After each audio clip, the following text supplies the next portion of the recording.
1º, anunciada a data de detonação do pilar do viaduto Guararapes. Homem é preso na Lagoa da Pampulha em carro roubado com baleado dentro. Prefeito de BH denuncia bandidagem em área de ocupação. Tem lá cerca de 300 com ficha criminal pesada, homicidas, pessoas com mandado de prisão em aberto, andando armadas.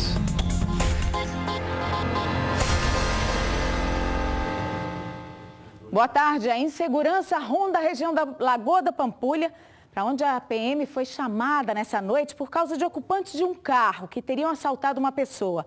Os policiais acharam o veículo com um motorista e um passageiro baleado que acabou morrendo no hospital. E os militares descobriram depois que o carro era roubado. Este carro preto foi abordado pelos policiais militares no bairro Santa Branca, depois que a PM recebeu uma denúncia anônima de que os ocupantes tinham tentado roubar uma vítima próximo à Lagoa da Pampulha. No veículo estavam Leonardo Antônio Teodoro, de 24 anos, e um homem baleado no peito que não tinha identificação. O suspeito ferido foi socorrido pela PM, mas morreu ao dar entrada no hospital Risoleta Neves. Ao checar a placa do carro, a polícia descobriu que o automóvel era roubado. Leonardo foi preso em flagrante, mas não soube explicar quem era o rapaz baleado e nem como ele foi ferido. O Leonardo, ele disse que estava na rua Egito e um indivíduo de nome Douglas pediu que ele fizesse o socorro desse indivíduo até o hospital. Ele entrou no veículo e deparou com a PM e foi abordado na condução do veículo roubado. Então agora ele vai, vai ser apresentado à Polícia Civil e o delegado vai ouvi-lo e vai apurar essa situação se ele está dizendo a verdade. Está muito enganado que pensa que denúncias de agressão doméstica de homens contra mulheres são mais comuns entre a população mais pobre. Mulheres que moram em bairros de classe alta de Belo Horizonte são as recordistas deste tipo de denúncia. Será que é porque elas são mais agredidas ou porque têm menos medo de dar queixa, mesmo arriscando a própria vida? Quando foi divulgado que a procuradora de Justiça, Analice Moreira de Mello, foi morta pelo marido após denunciá-lo por violência doméstica, houve quem se surpreendesse. A tragédia envolvendo a advogada bonita, bem-sucedida e rica revelou que as agressões contra as mulheres acontecem em qualquer lugar. Em fevereiro de 2013, Analice foi vítima de um crime bárbaro e que, segundo a desembargadora do Tribunal de Justiça de Minas Gerais, Evangelina Castilho Duarte, acontece com frequência nos bairros mais chiques da capital. O leigo imagina que a pessoa mais esclarecida, mais educada, de poder aquisitivo maior, ela terá meios legais de resolver seus conflitos. E muitas vezes não é o que está acontecendo. De acordo com a desembargadora, que é superintendente da Coordenadoria de Proteção à Mulher em Situação de Violência Doméstica, o CONCIV, as vítimas da Zona Sul têm denunciado mais. Metade dos bairros da cidade, que ocupam os primeiros lugares, estão na região Centro-Sul, como Mangabeiras, Funcionários, Carmucion e Vila Paris. Para a desembargadora, essa mudança de postura da mulher com maior poder aquisitivo é resultado do trabalho feito pela Justiça. Qualquer mulher, tanto a mais pobre quanto a mais rica, ela se sente mais fortalecida e mais segura para oferecer a denúncia. Ela sabe que vai ter uma resposta adequada. O levantamento apontou ainda que a maior parte das vítimas tem entre 25 a 34 anos. Gente como Osana de Oliveira, que revela as agressões cometidas pelo marido. Me pegou a força aqui, ó, cheio de hematomas, ele machucou a minha boca. Ele falou que ia quebrar os meus dentes, como quebrou o dente da ex-mulher dele. Para a chefe da Delegacia de Mulheres, o comportamento dos agressores é sempre muito parecido, independente da classe social. Mas as atitudes das vítimas são diferentes. A mulher que tem menos instrução, ela acredita muito que o marido ou o companheiro, né, ou mesmo o namorado, ele mude de comportamento, ela acredita mais nas promessas. Uma mulher que é independente, que pode realmente caminhar com as próprias pernas, ela vai resolver de uma forma mais rápida, de uma forma mais célere. 14 de setembro é a data para a implosão do viaduto Guararapes em Belo Horizonte. Parte da estrutura que estava em obra na Avenida Pedro I desabou no dia 3 de julho passado. Vamos ver como é que está a situação no local do desabamento, agora ao vivo com a repórter Samara Costa. Boa tarde, Samara. Boa tarde, Laura. Boa tarde a todos em casa. Olha só, Laura, a situação aqui, nem sinal de operários. A área está isolada, mas a gente não vê nenhum guarda municipal, nenhum policial militar. Há pouco observamos aqui uma moto seguindo. A gente também observa que as pichações continuam lá no mesmo lugar, o que mostra que o local aí é de fácil acesso, porque aqui, Laura, realmente não tem ninguém, nenhuma alma viva, como se diz por aí. Olha lá, a culpa é de quem? Paz e justiça. E o que foi anunciado, Laura, é que será implodida uma alça do viaduto, o que fará que o restante da estrutura caia. A reportagem completa vocês veem agora com Eloy Oliveira.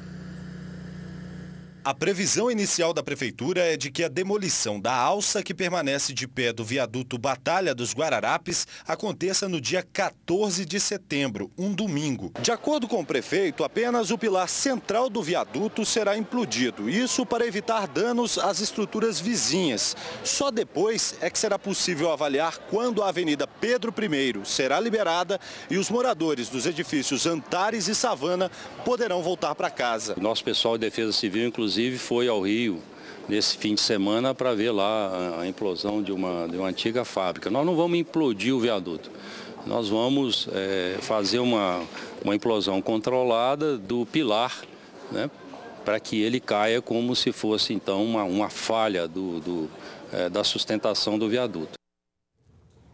Já já você vai ver que o prefeito rasgou o verbo contra os invasores da Granja Werneck na Mata do Isidoro, zona norte da capital. Lacerda afirmou que tem bandido armado entre os ocupantes e com apoio dos líderes do movimento popular. A nossa equipe foi para lá conferir. Aguarde. 2 homens renderam o dono e assaltaram uma drogaria nessa manhã no bairro Jaraguá, em Belo Horizonte. Preste atenção nestes 2 homens. Eles estão bem vestidos, chegam calmamente à drogaria e olham as prateleiras como se fossem clientes, mas são ladrões. O de camisa preta rende o dono da farmácia e empurra o comerciante até o caixa. Ele põe o dinheiro na sacola de plástico e ameaça o comerciante. Mostraram a arma lá, né, dentro da sacola dele. Tiraram minha carteira com cartão de crédito, esvaziaram a gaveta do caixa e pensaram que eu estava armado. O comparsa de vermelho vigia o movimento. Os 2 saem do local tranquilamente, sem olhar para trás, levando todo o dinheiro do caixa. O assalto aconteceu pouco depois da farmácia abrir as portas. Seu Francisco estava sozinho e não desconfiou dos 2 rapazes que praticaram o assalto de cara limpa. Sabem que são filmados, mas isso aí pouco importa para eles. O sistema de segurança da drogaria pode ser monitorado à distância, em tempo real. Foi assim que um funcionário assistiu de casa, pelo celular, o assalto que acontecia. O homem acionou a polícia, mas a ação dos ladrões foi rápida e quando os militares chegaram, os criminosos já haviam fugido. As imagens já estão à disposição da polícia e podem ajudar na localização dos bandidos. Mas para o comerciante, além da prisão dos ladrões, é preciso mais. Se não mudar essas leis que nós temos hoje, não adianta. Não adianta. O criminoso ele está com todos os direitos. Quem está preso somos nós.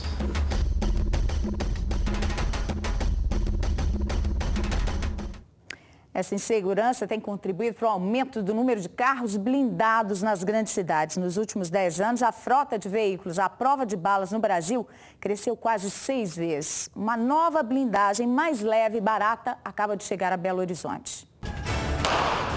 Vidro à prova de bala. Chapa resistente a vários calibres. Os testes foram feitos no 12º Batalhão de Infantaria do Exército em BH.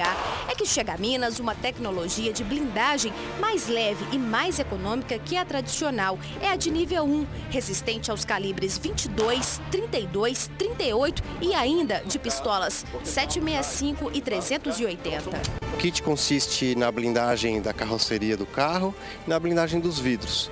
Então, os vidros originais do carro são substituídos por vidros blindados e a blindagem da carroceria toda aplicada numa fibra de aramida, feita em peças planas ou pré-moldadas. O Brasil é o maior mercado de veículos blindados do mundo. Segundo a Associação Brasileira de Blindagem, em 2003, o país tinha uma frota de 22 mil carros com proteção nos vidros e na lataria contra tiros. 10 anos depois, esse número saltou para 120 mil, um crescimento de 445%. São Paulo lidera o ranking com 63% dos clientes. Depois vem o Rio de Janeiro com 12%. Segundo os empresários, a procura pelo serviço em Minas também já é destaque. Rodrigo é dono da primeira oficina do estado autorizada pelo Exército a blindar veículos com kit nível 1. Segundo ele, o serviço começa a funcionar em setembro e já há fila de espera. Temos já aproximadamente uns 5 a 10 clientes já aguardando o lançamento para a gente poder trazer os carros e efetuar o serviço. A instalação é realizada em até 15 dias, mas os preços não são para qualquer bolso. Variam de R$ 21.950 a R$ 37.500. É o preço, quase o preço de um carro quase novo, né? Então fica complicado a pessoa poder colocar. Se eu tivesse condição, eu mandaria colocar. Segurança tem que estar na rua, não é no carro.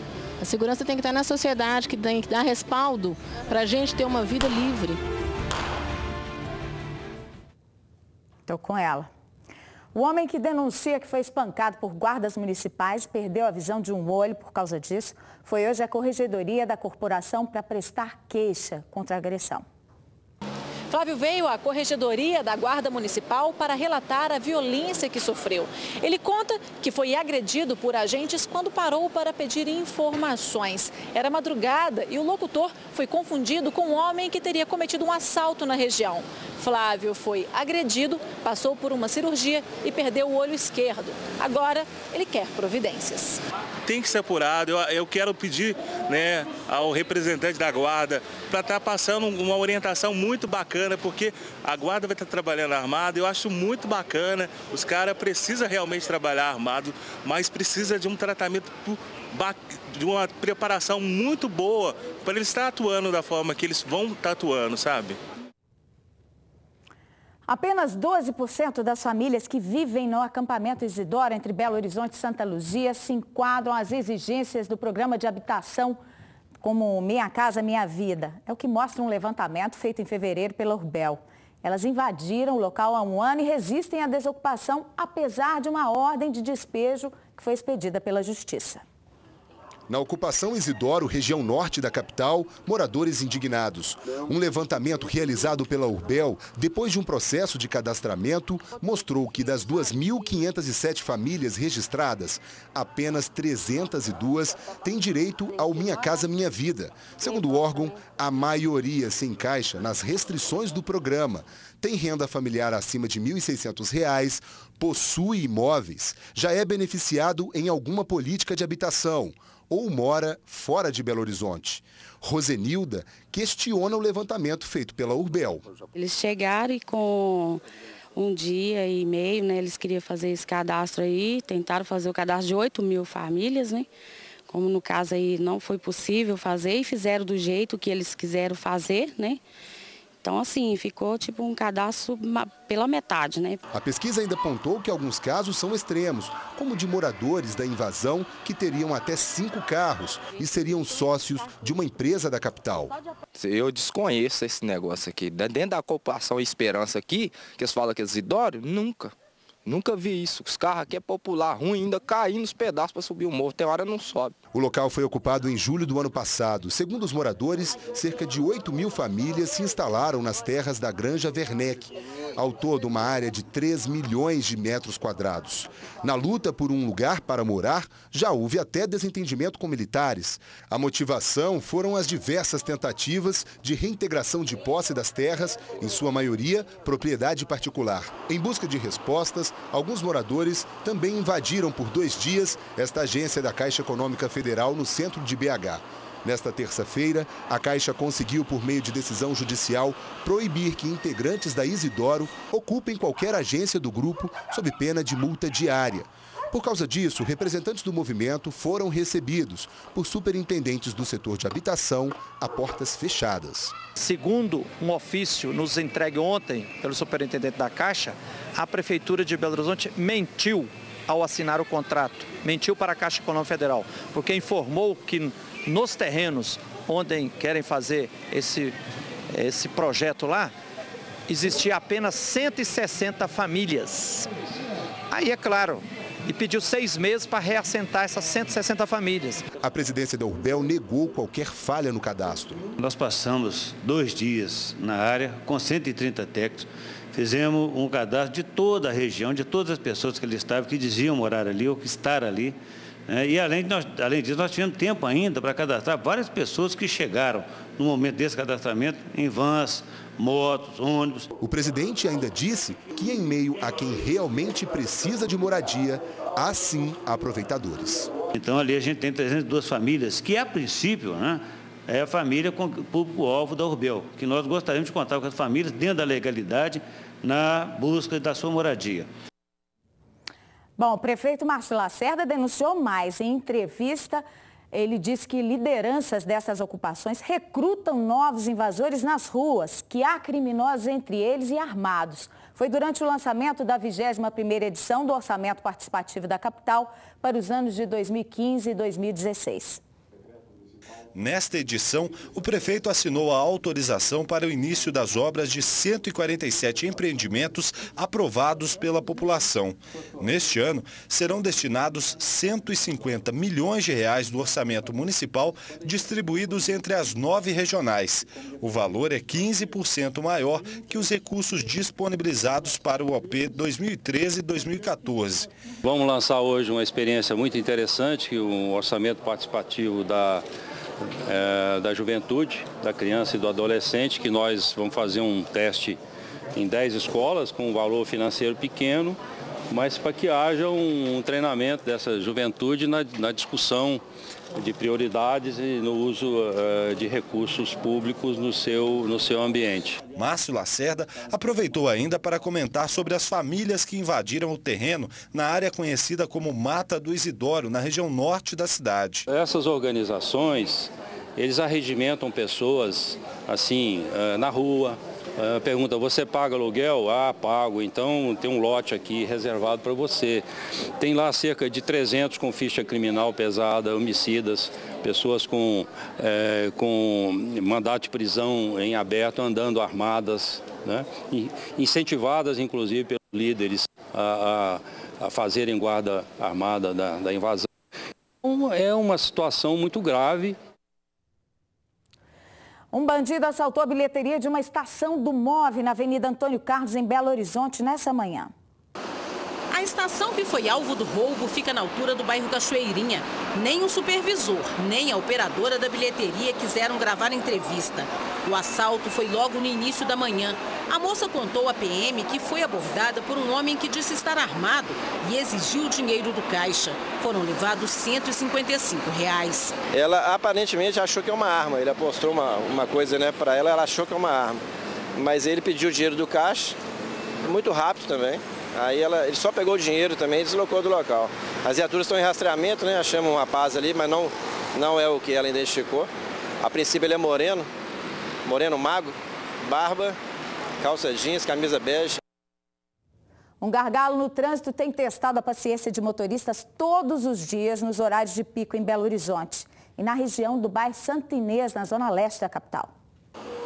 É carro que vem de tudo quanto é lado. Todos se encontram na mesma esquina. E aí é aquele aperto. Muito difícil.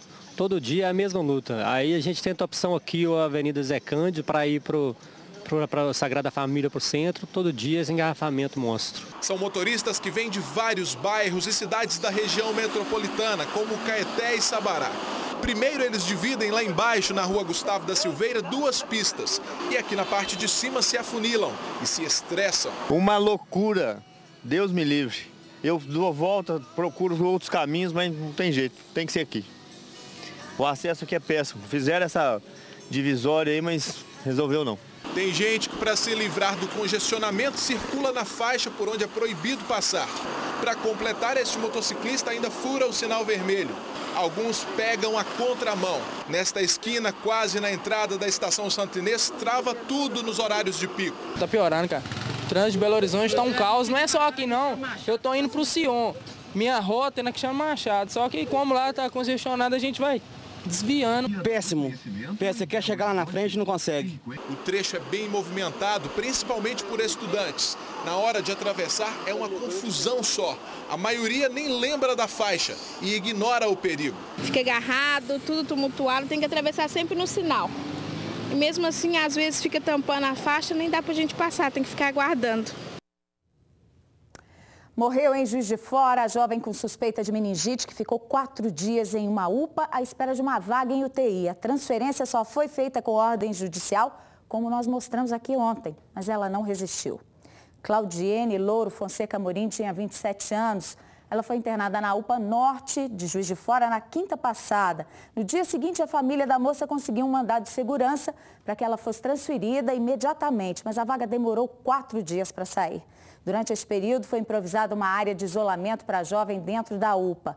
Claudiene foi transferida para a Santa Casa em estado gravíssimo. A assessoria do hospital não informou a causa da morte. Sobre a suspeita de meningite, a Secretaria de Saúde ainda aguarda o resultado dos exames.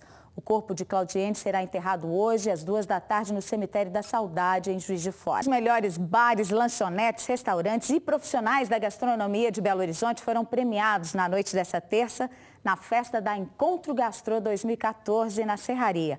O ranking da revista Encontro foi elaborado com a opinião de 50 jurados e a participação do público pela internet. Foram mais de 187 mil votos.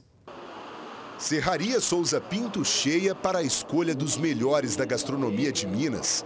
Bem-vindo ao Encontro Gastrô 2014. Um evento desse que abrange 100% do setor de restaurantes de Belo Horizonte tem que ser louvado e elogiado. É um evento que tem tudo a ver com Minas. Minas virou um polo gastronômico. Este ano o evento contou com 39 categorias, entre elas a guloseima mais gostosa, lanches, o melhor restaurante e o chefe revelação. Mais de 100 estabelecimentos foram para a final. Jovens talentos emergindo e sendo premiados. E essa surpresa e essa mudança é que torna dinâmico e apetitoso o resultado da Gastrô.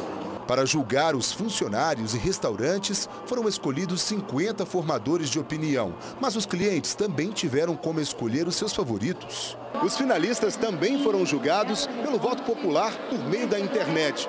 Uma decisão de peso, viu? Já que o voto de cada internauta equivalia ao de 3 jurados. E assim foram surgindo os campeões. A cada minuto, um novo ganhador. Palmas para Leonardo Paixão, o melhor chefe de cozinha de BH. Ter o reconhecimento igual a esse, de uma revista igual a Encontro, muito séria, é uma coisa que me deixa muito, muito feliz. O restaurante italiano mais querido de Belo Horizonte foi o Província de Salerno. Muito bom, emocionante. No meio de tanta gente boa, a gente ser classificado é ótimo. O grande prêmio da noite de melhor restaurante da capital ficou com a culinária francesa. Pelo 4º ano consecutivo ganhando aí como melhor restaurante da cidade. O que é preciso para fazer tanto sucesso assim? Bem, eu costumo dizer que não existe milagre. Existe bastante trabalho, a interação com os clientes que nos dão um feedback e nos ajudam a aprimorar nossos serviços. O Jornal da Alterosa dá lugar agora à propaganda eleitoral gratuita e logo depois tem o TV Verdade. Fique conosco, outras notícias na nossa segunda edição, 6h10 da noite. Eu te espero amanhã depois da Alterosa Esporte. Boa tarde para você.